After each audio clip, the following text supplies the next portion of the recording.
bom, pessoal? Voltamos, estamos aqui de novo no VZCast, o podcast semanal do CRMV-MG, né, que traz assuntos ligados à medicina veterinária, zootecnia, da sociedade. A gente vai falar sobre ética profissional, sobre atuação profissional, sobre saúde única, saúde mental, carreira, empreendedorismo, tudo que tiver de bacana da medicina veterinária e da zootecnia, a gente vai falar. E a gente vai aproveitar esse canal também para trazer coisas do nosso dia a dia aqui do conselho, dicas, sugestões, orientações, né? Esse canal vai ser um canal bem útil daqui para frente.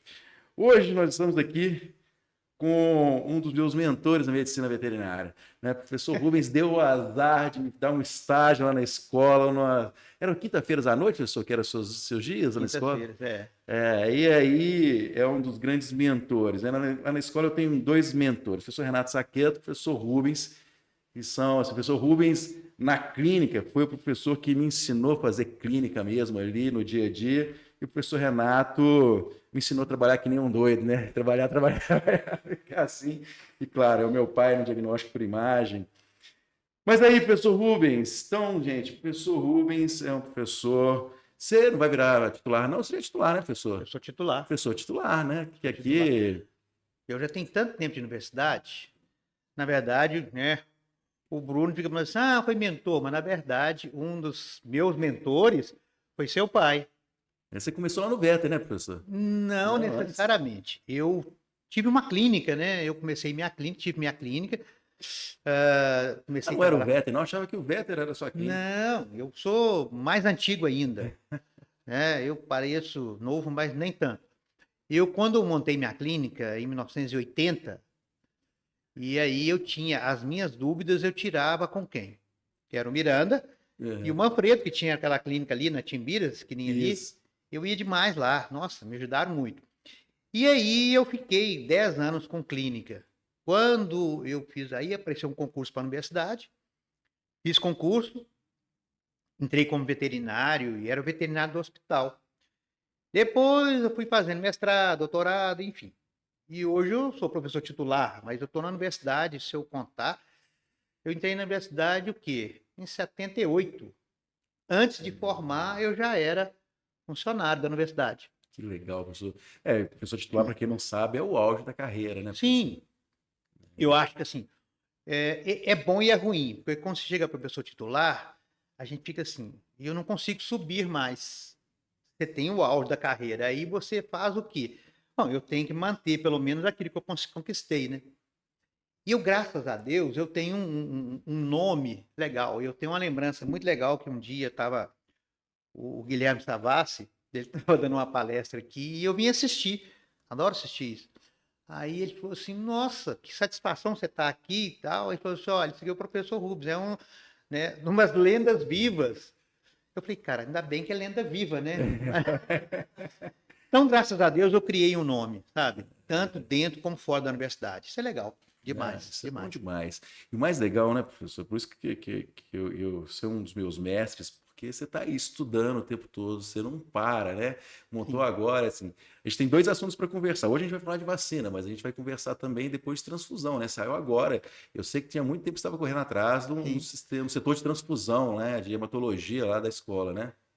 O hospital, nós montamos inicialmente é um banco de sangue, mas vai chamar Hemocentro. Nós já estamos, assim, a estrutura toda montada.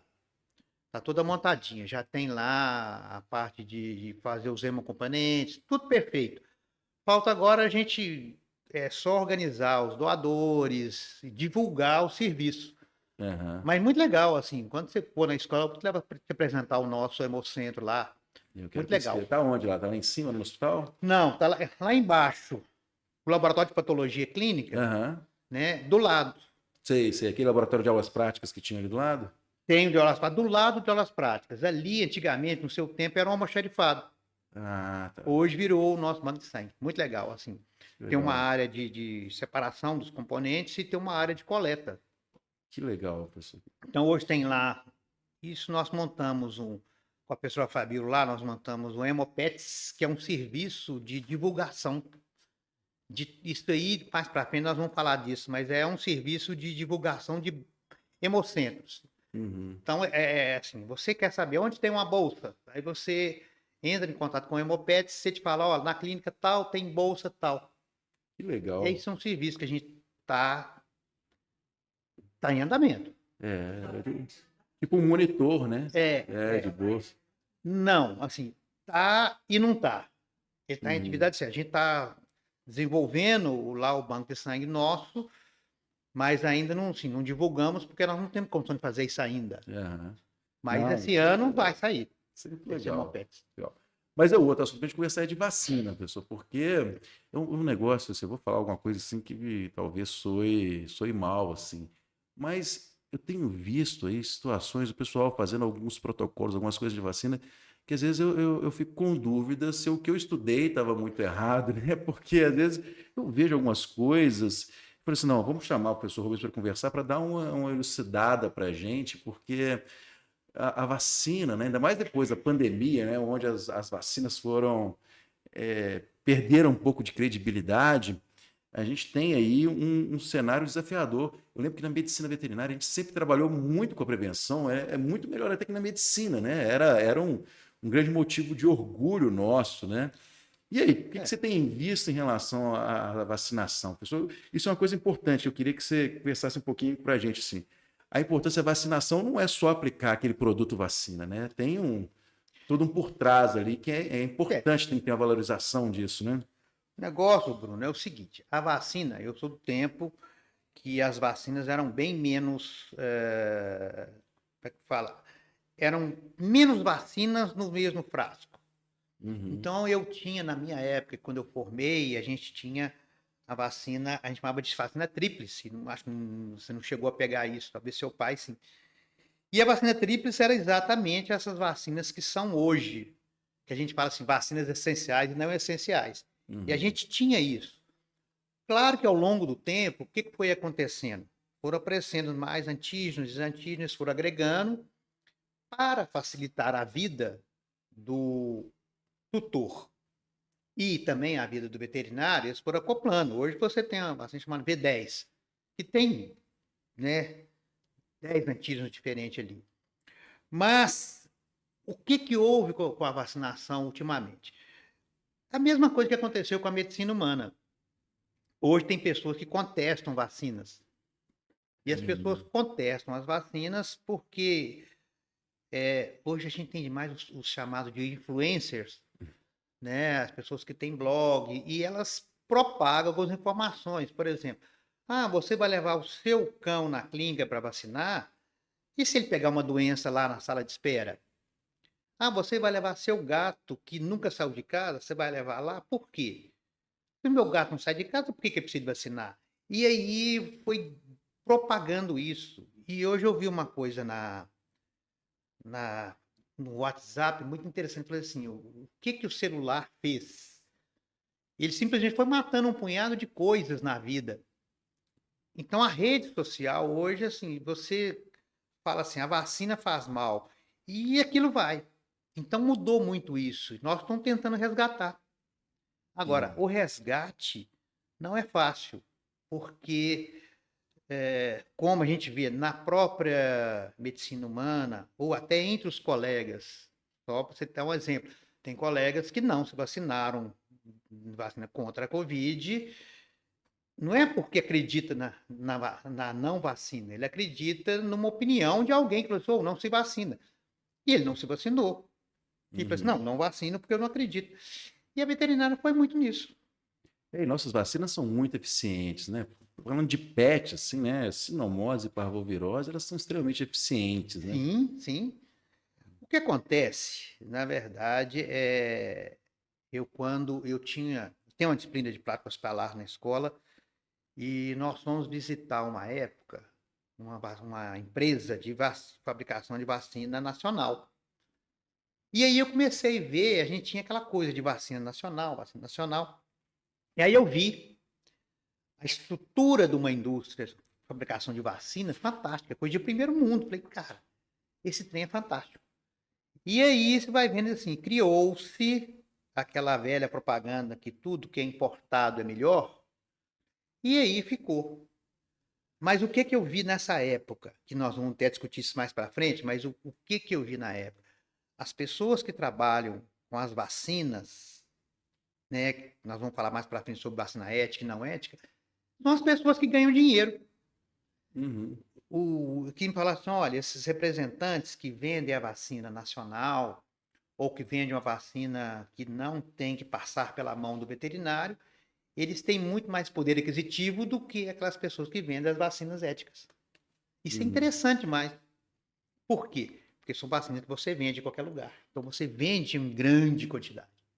É que na verdade ética e vacina são duas coisas que não combinam, né? Não existe vacina ética e não ética, né? Tem essa questão da nacional da importância. Mas vamos aproveitar, já que a gente está nessa bola aqui, é porque o pessoal às vezes, assim, justamente incrimina a vacina nacional, mas é porque não entende que podem ter outras falhas vacinais, né? Que podem ser inúmeras, né?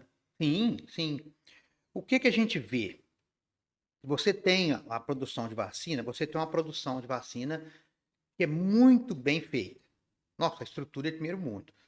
Só que essa vacina, a partir do momento que ela saiu da fábrica, ou lá do laboratório, saiu, as vacinas, né, que antigamente chamavam de não éticas, são as vacinas que o controle morre ali. A partir que ela saiu da fábrica, não tem controle mais. E aí ela vai num caminhão, refrigerado ou não, chega numa clínica, aquela vacina, ela vai ser colocada onde? Numa geladeira que tem a comida, que tem resto de animal, que tem medicamento, que não tem controle de temperatura. Aquela vacina que está ali, ela vai ser vendida por qualquer balconista que está ali. E aí facilita. Então, essa vacina que era boa, ela perde a credibilidade aí. Porque a partir do momento que você não tem controle mais, complica. Por que as nossas vacinas, as vacinas, entre aspas, importadas, que chamavam de éticas, por que elas são importantes? Porque obriga o animal a passar por uma consulta. Uhum. Ninguém vacina animal sem examiná-lo. Na medicina humana eles tentam fazer isso, apesar de que isso vai impor saúde, eles estão te vacinando de qualquer jeito também, mas deveria ter Uma consulta, uma né? consulta. Assim, oh, você está com febre, então você não pode vacinar. Uhum. Esse é o negócio que às vezes as pessoas, né, às vezes o público geral, fala assim, mas é tão cara a vacina, né? Porque na verdade a gente não está vendendo um produto, né, professor? A gente está fazendo uma consulta muitas vezes com um preço mais baixo e junto a gente faz a aplicação da vacina, né? Porque o animal é examinado todo, né?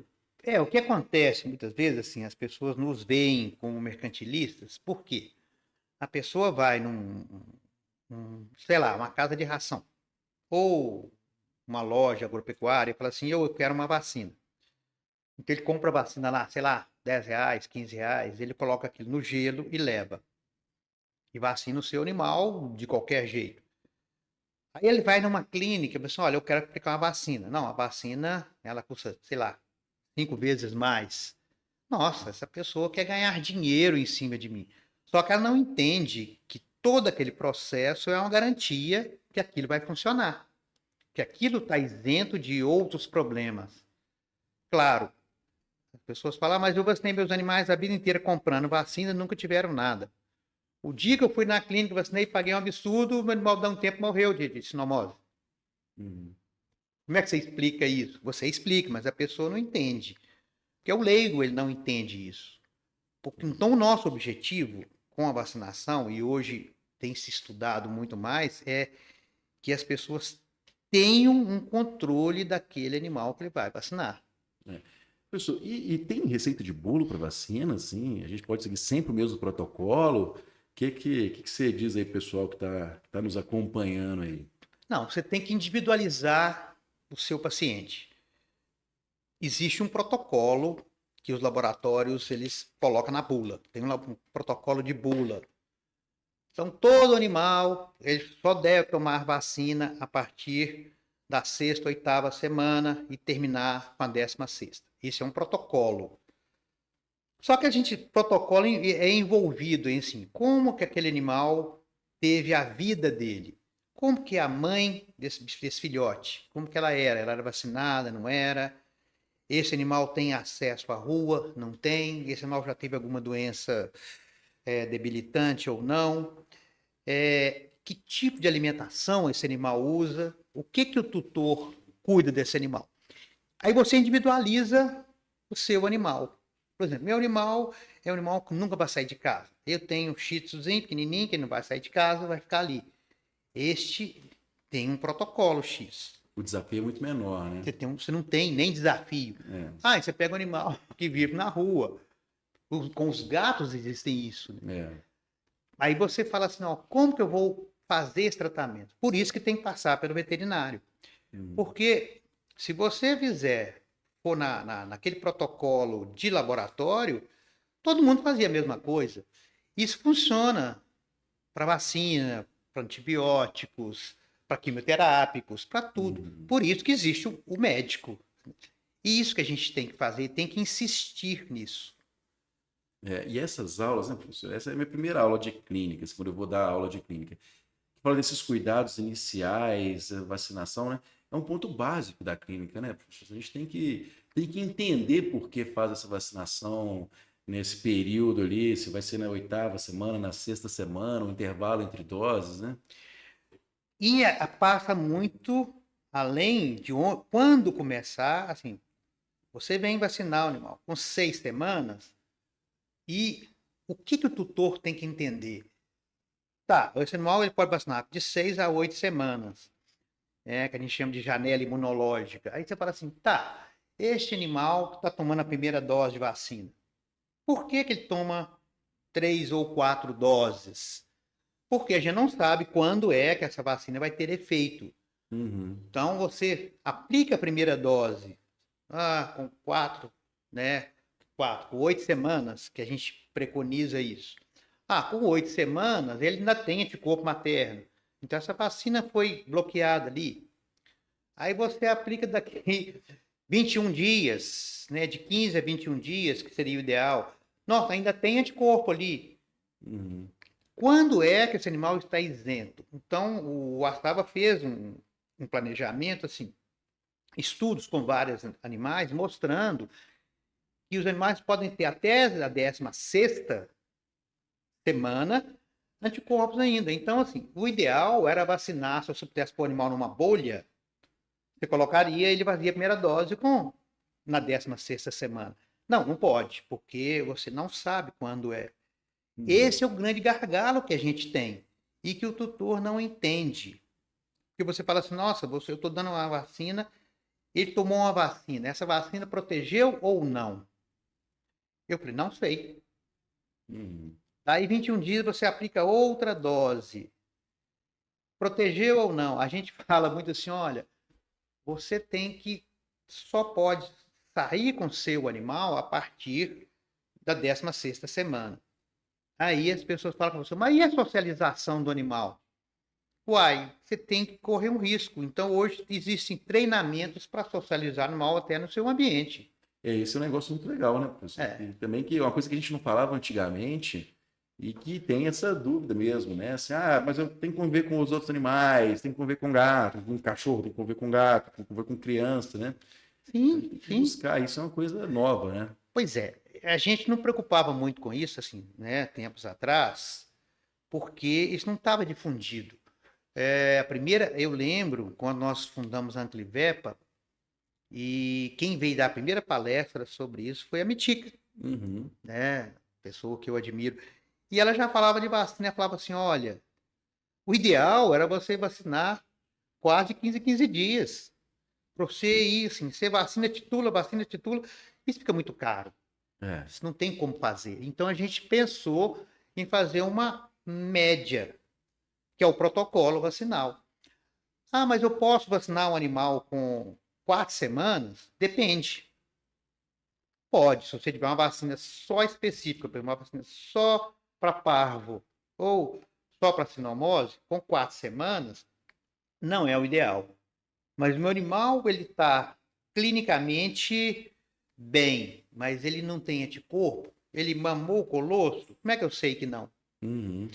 E é uma loucura isso, a gente pensar, você pega uma cadela que tenha, sei lá, 8 filhotes, e a gente sabe disso, assim, né? O mundo hoje é competitivo, as tetas inguinais são aquelas que têm mais colosso e mais leite, as outras são mais diluídas.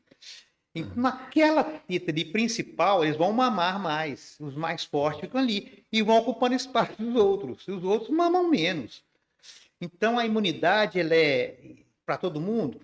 Não sei, não tem como provar isso. Ainda tem aqueles filhotes que são órfãos ainda, Sim. tem aquelas mães que foram resgatadas. Acontece muito, né? Resgatou uma cadelinha, tá grávida, não sabe do histórico vacinal da mãe, né? Então tem. Você não tem histórico. E aí, assim, esses bichinhos que a gente vai tendo que fazer. Esse é o que a gente batalha muito hoje, que as pessoas não entendem. E isso falando de vacinas, que são as vacinas normais. Hoje, se você pegar quem é clínico, sabe, nós temos vacinas, né? V8 e V10. O que significa isso? Que tem 8 ou 10 antígenos. Uhum. Então, você coloca aquela quantidade de antígeno. Aí a pergunta, isso faz mal? Não. O animal pode responder a milhares de antígenos ao mesmo tempo, sem problema. Se tiver isso, pode responder. Mas é necessário fazer isso? Não. O que as empresas fizeram? Juntaram isso no momento que precisava. Hoje, não precisa mais. Uhum. O que é individualizar o paciente? Aquele protocolo que nós temos. Então, se você tem uma região aqui que vamos pensar em cão e gato, uma região nossa aqui que tem felve, assim, 50% dos gatos tem felve. Então, essa é uma região diferente de uma região da Europa que não tem mais. Então, não precisa, para quê? Então, individualizar é isso. Uma coisa sobre individualizar, por exemplo, fala-se muito hoje na medicina veterinária, as raças sensíveis. Sim. Doberman e Rottweiler são as raças mais sensíveis às gastroenterites hemorrágicas. Aí existe um folclore ou uma questão. Esses animais, eles podem não responder à vacina? Podem, porque eles têm uma carga genética diferente. Aí eu vou fazer mais doses. Não resolve o problema. Eu individualizo o meu paciente, mas assim, por mais que eu faça doses, se ele for um animal que não vai formar anticorpos, ele não vai formar se você der 300 doses. E aí esse animal tem que ser tratado de uma forma diferente. E é isso quando as pessoas brigam. Ah, meu animal eu vacinei, dei 3, 4 doses e desenvolveu uma gastroenterite. E eles vão no laboratório. O laboratório fala, não, mas a vacina é confiável. Uhum. Só que esse animal não respondeu. Quantos animais respondem à vacina? Vamos pôr. Se tirar essas raças que são complicadas, todos podem responder bem. Mas tem aquele que não responde nunca. Tem animal que nunca vai responder à produção de anticorpos. E esse animal vai ser um animal, né, sensível a doenças, como tem cão, como tem gente. Tem pessoas que são imunossuprimidas. Esse é um estudo recente da Covid mesmo, de pessoas que não desenvolvem anticorpos bem, né? Acho que na Nature. Eu tentei buscar esse estudo que eu estava comentando lá em casa com a Camila, mas tem uma situação que, na verdade, não respondem bem, na verdade. Ela não manifesta clinicamente a Covid. E a Camila fica brigando comigo, cara, tá vendo? Eu sei desse. Ela fala que eu sou PI, persistentemente infectada, assim. Ela ficou gripada, ela ficou ruim e tudo. Eu passei pelo Covid, assim, mas essa questão de individualidade é importante também nos animais, né? Você pega numa mesma ninhada, assim, eu já tive casos, né, no hospital, na clínica, era assim, tem 8 animais com parvovirose, e assim, desses 8 vai um, outro, e tem um que está ali no meio, ele não pega, e vai pleno. Uhum. E as pessoas falam assim, mas por quê? Porque esse animal, o sistema imunológico dele é melhor. Isso não só para vacina. Tem o sistema imunológico nosso é o que não sobrevive. Quando ele para de funcionar, você arruma um câncer, você arruma uma doença esquisita. Nós funcionamos em termos do nosso sistema imunológico. E mais ainda, por que entra o veterinário na vacinação? Você vacinar um animal que não está saudável. Por exemplo, você vai vacinar um animal com sinomose. A vacina ética está lá, né?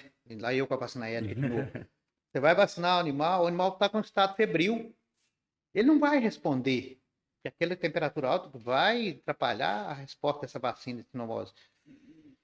E aí esse animal não vai ter uma resposta. Você falou Aí, da alimentação, né, professor? Alimentação é um sim, ponto importantíssimo, não está né? subnutrido.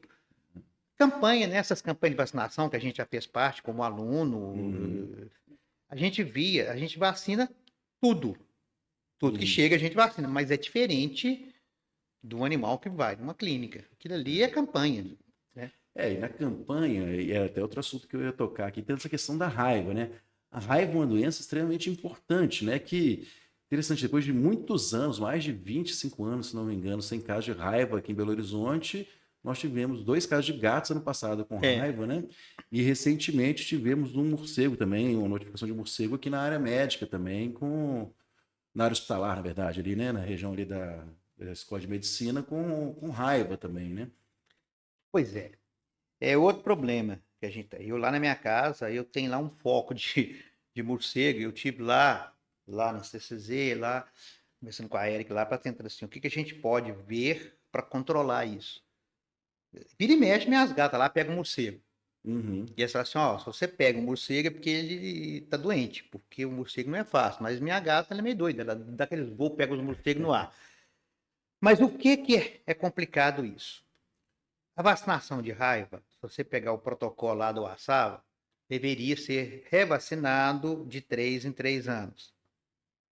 As campanhas são anuais. Então, essa vacina não dá para fazer um monitoramento que a gente gostaria de fazer de 3 em 3 anos. Numa clínica eu consigo. Se eu tiver um tutor que eu falo assim, olha, a vacina contra a raiva pode ser dada de 3 em 3 anos, a gente faz igual faz na gente. Titula o nível de anticorpos que aquele animal tem, Depois assim, né? e aí você vai vacinando quando tiver o nível caindo, né? Eu, sim, tomei vacina de raiva, eu não tomo sempre, eu vou, todo ano eu titulo. Uhum. Isso poderia fazer. Agora, as campanhas, não dá para você pensar nisso, não revacina todo ano, sem problema. É, e a raiva pela gravidade da doença no homem, né? No animal e no homem, né? É uma coisa que às vezes, Sim, e é uma grande pergunta que a gente faz. Por que começou essa discussão sobre excesso de vacina? Por quê? Né? Quantos anos? Tem mais de 30 anos que a gente vacina todo ano, né? A V10, V8 e as vacinas são importantes. Por quê? Por quê? Começaram a observar nos trabalhos científicos, e uns trabalhos, até a própria Mitica fala isso, assim, nós começamos a ter um aumento no número de anemias hemolíticas imunomediadas. Então, os quadros imunomediados começaram a aparecer. Hum, E aí eles começaram a relacionar aqueles animais que eram muito vacinados. Então, esse excesso de antígeno que ele estava tomando poderia ser uma das causas desse aumento de doenças imunomediadas. E aí começaram a estudar isso e descobriram que não tem necessidade de fazer hum. tanta vacina. Então, o negócio é individualizar. Mas você já deve ter visto assim, que existe protocolo diferente para a Europa e para a América Latina. Aham. Completamente diferente. Por quê? Porque aqui a gente, por mais que tenha como é que fala? Uma. As campanhas existem, existe informação, 35% dos animais que são vacinados. Uhum. Os outros é casa de ração, e vai pegando ali, vacina, e a pessoa não acredita, e por aí vai. É, e o desafio, isso é uma coisa, né? O pessoal não enxerga que o nosso desafio aqui é muito maior, né, professor? O Sim, desafio é sim. muito, muito maior. E aí vem muito, uma situação interessante. Teve um congresso na Clivepa, desses que a gente participa, e aí um laboratório grande trouxe o professor Hélio Altra para falar de Ah, vacina. E aí, a primeira informação que o Hélio deu, falou, olha, lá a gente vacina a cada 3 anos, justamente, né? As vacinas vivo modificadas, né?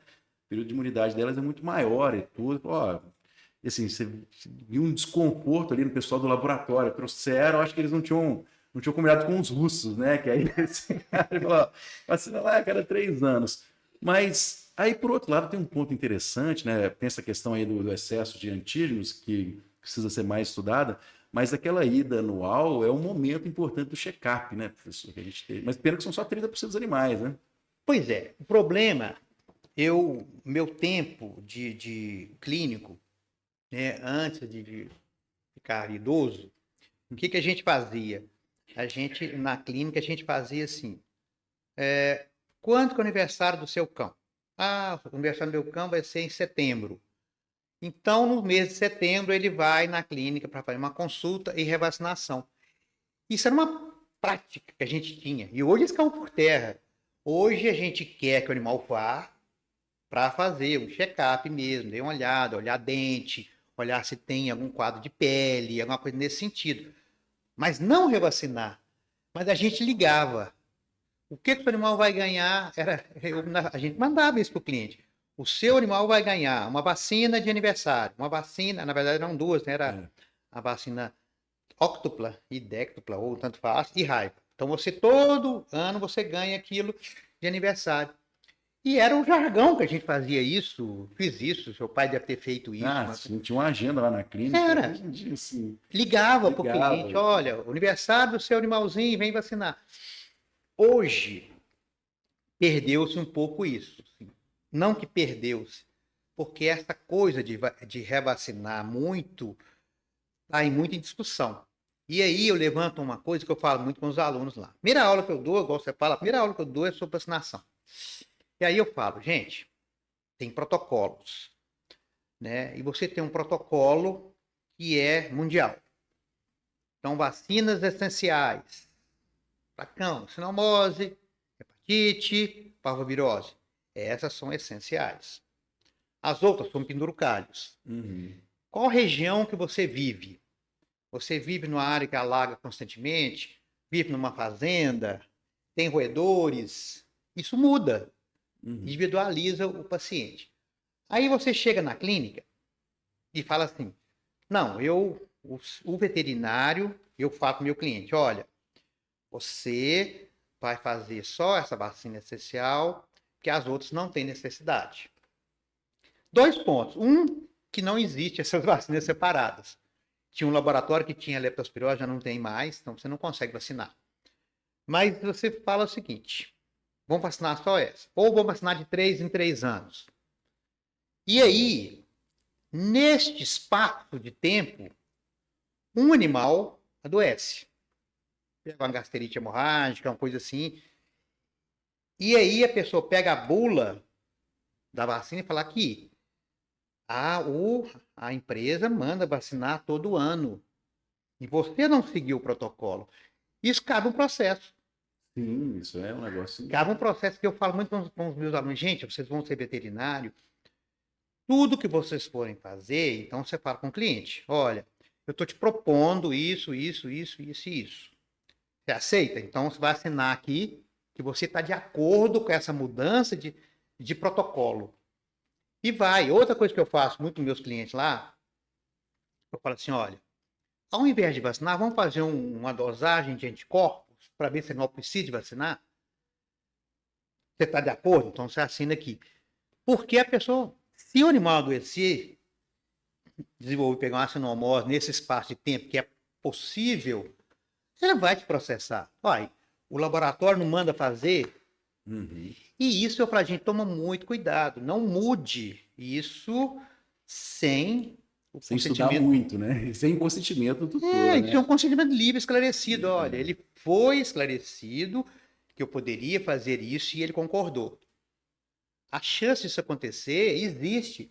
E nos protocolos, interessante, se você pegar lá, né, quem estudou a Sava lá, ele fala isso, olha, os laboratórios, as empresas têm isso lá catalogado. Se você sair lá, você tem que ter um acordo.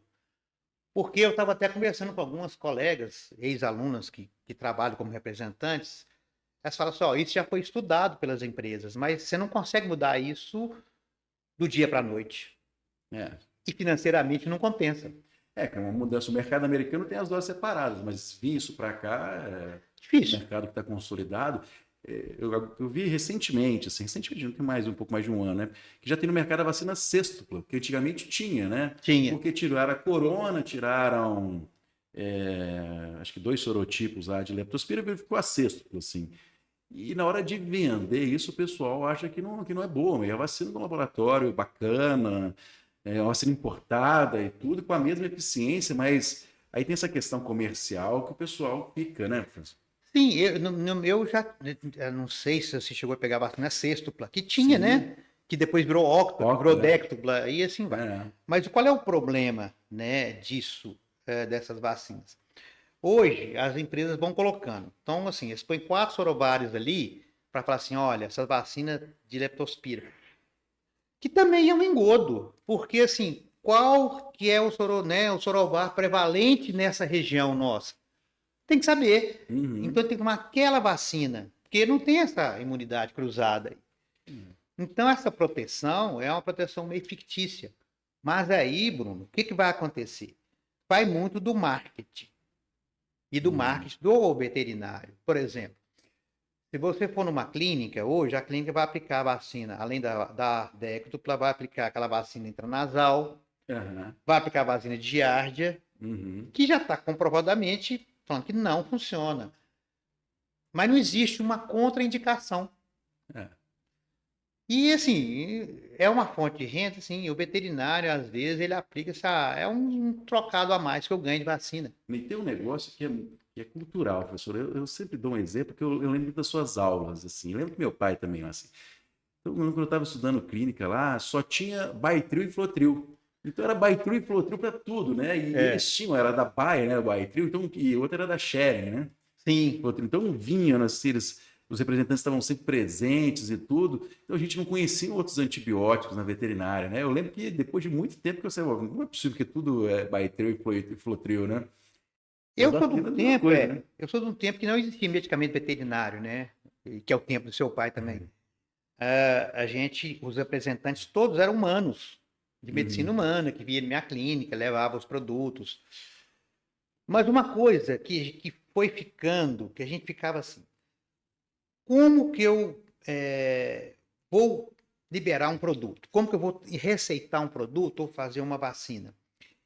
E isso é muito interessante, você pensar assim, nesse momento eu não vou vacinar, pensar em gato, né? Vou fazer só a vacina tríplice ali e vou esquecer felve, vou esquecer FIV, que nem no Brasil tem. Mas eu vou esquecer isso e vou fazer esse tipo de vacina. O que isso vai me levar a um problema futuro com o meu animal? Então, essa coisa de medicamentos que a gente tem, que a empresa mostra para a gente, hoje, se você pensar, quantos lançamentos que tem? A gente vive em lançamento de produtos novos, de vacinas novas, aí fala de vacina recombinante, não recombinante, né? Uma passagem, 2 passagens, 3 passagens. Assim, todas as vacinas são boas. Todas as vacinas têm o problema não é a vacina, o problema é o animal. E esse animal está apto a receber aquela vacina? Então, esse animal, qual que é o momento de eu vaciná-lo? E outra coisa, uma coisa que me perguntam muito, e eu lembro disso, um dia eu estava dando uma palestra na antiga Sociedade Mineira sobre vacinação. Aí a pessoa fala assim comigo, eu falando da vacina, que são importantes, e assim, quantas doses de vacina? Eu falei, olha, se você passou do momento, então, assim, a 16ª semana, se você for vacinar depois, quantas doses você precisa? Uma só. Aí eu lembro, no laboratório, falou assim, pessoal, você tem que lembrar que nessas vacinas tem os pendurucalhos, que são vacinas que não têm um tempo de garantia, muito tempo, né?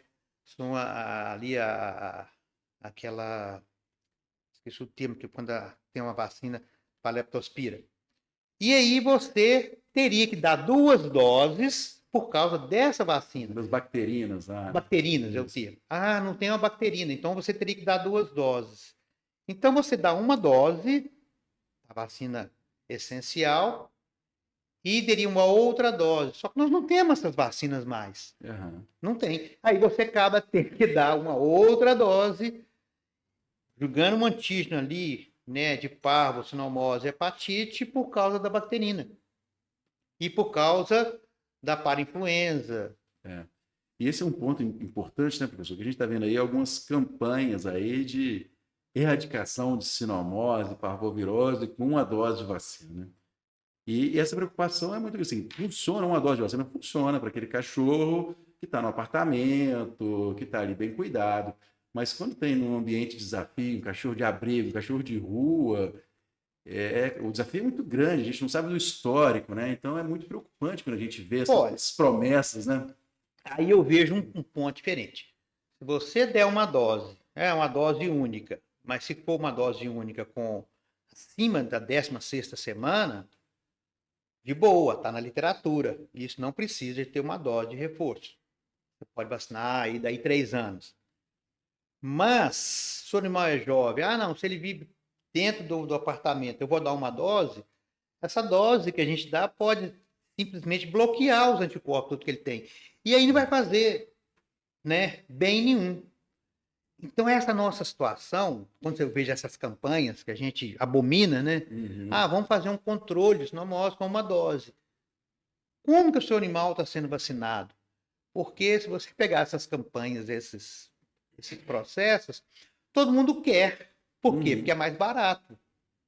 Só que o seu animal não está protegido. Ou melhor, pode não estar protegido. Aquilo que eu falo, se você vai vacinar um animal depois da 16ª semana, uma dose só é suficiente. Você não tem aquele buffer que tem que fazer. Essas vacinas só protegem. Agora, é uma região endêmica? Não. Eu estou dentro de casa, o animal não vai entrar em contato com rato de jeito nenhum, não vai encontrar, não vai inundar, a enchente não vai chegar até aqui. A pessoa que está afogando na enchente não vai entrar na minha casa de galocha. Tudo bem, então não precisa. Mas, ó, a gente já está partir para o finalzinho, né? Eu tava falando, a gente teve outro bate-papo aqui com o Aldair, e o negócio foi rapidinho, né? Passaram já 40 minutos, mais acho que até. Mas eu não posso deixar de falar, professor, perguntar, vou te jogar agora na fogueira. E a vacina de leishmania, professor, você vê alguma perspectiva dela voltar? Você tem visto alguma coisa? Eu já ouvi falar que parece que outros laboratórios têm aí a vacina, mas agora a gente está sem vacina por enquanto, né? O que você sugere? Já que a gente não tem vacina, o que a gente tem que fazer? E aí, com isso, a gente encerra esse bate-papo. Esse bate-papo nada, essa aula, né? Porque eu tô aqui, vocês estão vendo, né, pessoal? Eu tô aqui meio que embasbacado, que eu tô tendo aula de novo, professor Rubens, matando a saudade. Aqui, gente, vai trocando nada, eu tô aqui só absorvendo. Se você pensar, a vacina de leishmania, ela não é uma vacina considerada como essencial. Uhum. Se a gente pegar os protocolos, mas para a América Latina, ela é considerada uma vacina interessante, mas não essencial. Por quê? As recomendadas, né? Por quê? Porque não é uma vacina que ela protege o animal. Como ela não protege, hoje as campanhas insistem muito mais na prevenção, coleiras, ambientes bem controlados, substâncias que afastam insetos. Eles trabalham mais em cima disso. Só que a vacina, ela é assim, eu falo ruim com ela, muito pior sem. Ela não dá proteção, mas ela protege dos sintomas clínicos. Os sinais clínicos vão ser mais brandos quando eles aparecem. E essa é a grande dificuldade que nós temos com o nosso cliente. Que quando você fala assim, olha, o animal chegou lá, o animal tem leishmania, mas eu vacinei. Aí você explica, não, a vacina não protege.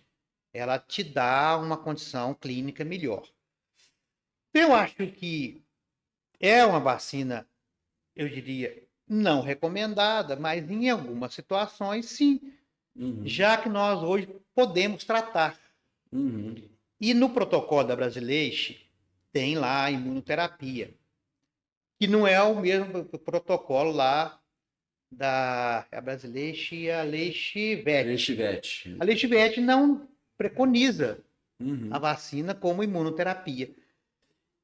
Se não preconiza, existe uma certa dificuldade aí. Tem veterinários que falam assim, olha, essa vacina para tratamento ela não funciona. Se a Leishvet não, né? Leishvet. Leishvet. E a Brasileixe insiste naquilo. E eu sou mais tentada a controlar com a Brasileixe, porque são pessoas aqui do Brasil que estão investindo numa zona tropical. Então, eu acho que a vacina tem problemas para voltar. E eu acho que nós ficamos muito tempo vacinando aí, talvez não, sem resposta, né? A gente não sabe, né? Até descobrir isso, quantos animais assim foram vacinados em vão. Com reações inflamatórias, com dores.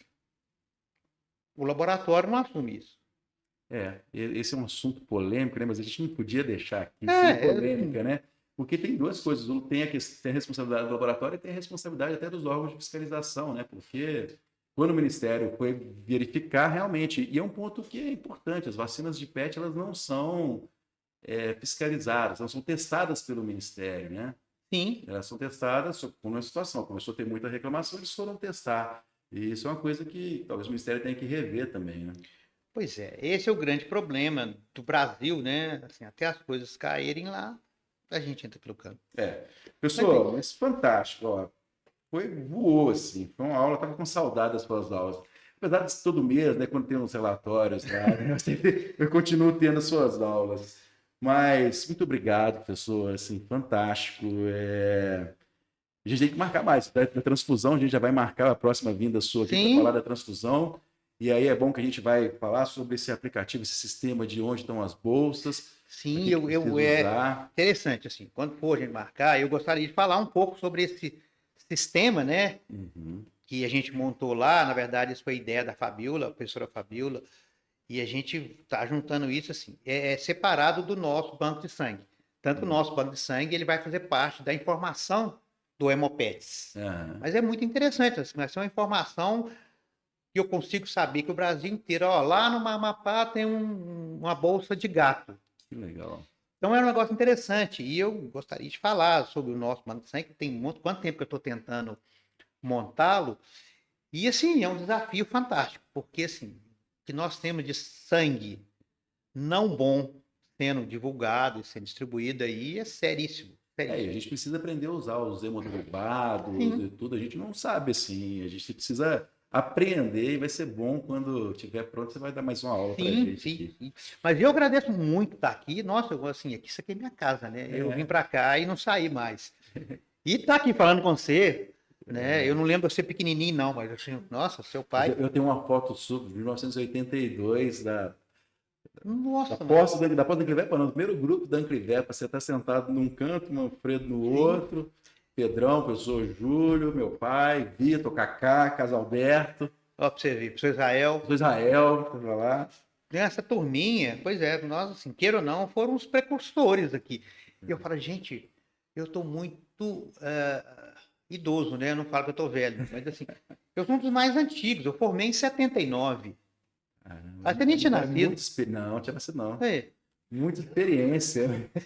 Muito tempo de estrada. Isso é muito bom. Demais, isso é muito bom. Mas muito legal. Muito obrigado assim, pelo convite. E assim, eu quero voltar aqui para falar de uma coisa que eu gosto muito, que é a transfusão. Vamos marcar. A gente vai fazer a transfusão se precisar. O espaço aqui está à disposição, a equipe está toda aqui. A gente está adorando esse negócio de podcast. Que legal. E aí, pessoal, agradecer, deixar reforçar que a gente está aqui sempre buscando conteúdo de qualidade. Se quiser trazer sugestões, manda para as nossas redes sociais, no @CRMVMG. E é muito bacana, tá indo bem. A gente começou devagarinho, eu estou acompanhando lá nas redes sociais, no TikTok, no Instagram e tudo. O número de curtidas está aumentando, os comentários estão aumentando. E daqui para frente, eu acho que eu vou, na próxima gestão que vier, me deixa aqui só para ficar aqui entrevistando. Só que isso aqui gostou demais. Adorei esse negócio aqui.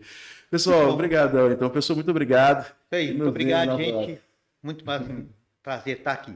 Obrigado. Bom demais. Bom demais.